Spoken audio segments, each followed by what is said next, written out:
Chez tous les êtres vivants, l'information génétique est portée par une même molécule, la molécule d'ADN. Comme la structure de l'ADN est la même chez toutes les espèces, on dit que la molécule d'ADN est universelle. La molécule d'ADN est composée de deux brins, ou deux chaînes, qui s'enroulent l'une autour de l'autre et qui forment une double hélice. Chaque brin d'ADN est composé de petites sous-unités qui sont des petites molécules différentes. On les représente par des formes, des lettres ou des couleurs différentes. Ces quatre types de sous-unités sont appelés des nucléotides. Dans l'ADN, il existe donc 4 nucléotides différents.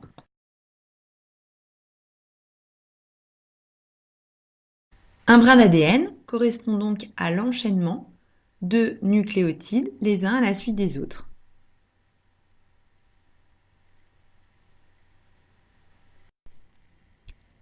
Dans la molécule d'ADN, les deux brins sont complémentaires. La complémentarité des nucléotides correspond à la règle d'association des nucléotides sur les deux brins. En effet, lorsque sur un brin, un nucléotide C est présent, sur le deuxième brin, il y aura toujours un nucléotide G. De la même façon, si un nucléotide T est présent sur un brin, sur l'autre brin, ce sera forcément un nucléotide A.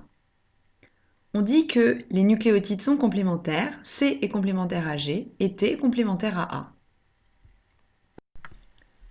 De cette façon, sur le deuxième brin de la molécule d'ADN, on peut compléter le schéma en notant la succession des nucléotides en respectant la complémentarité. La séquence de nucléotides correspond à l'enchaînement des nucléotides sur un brin de la molécule d'ADN. Pour cela, on note cette séquence de façon linéaire en notant par une lettre le nom des nucléotides. Ainsi, la séquence du brin numéro 1 correspond à l'enchaînement C, A, G, G, T, A, A, C, T. On peut faire de même pour la séquence du brin numéro 2.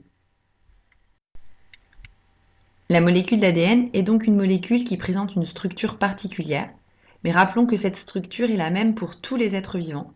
C'est pour ça qu'on dit que la molécule d'ADN est une molécule universelle.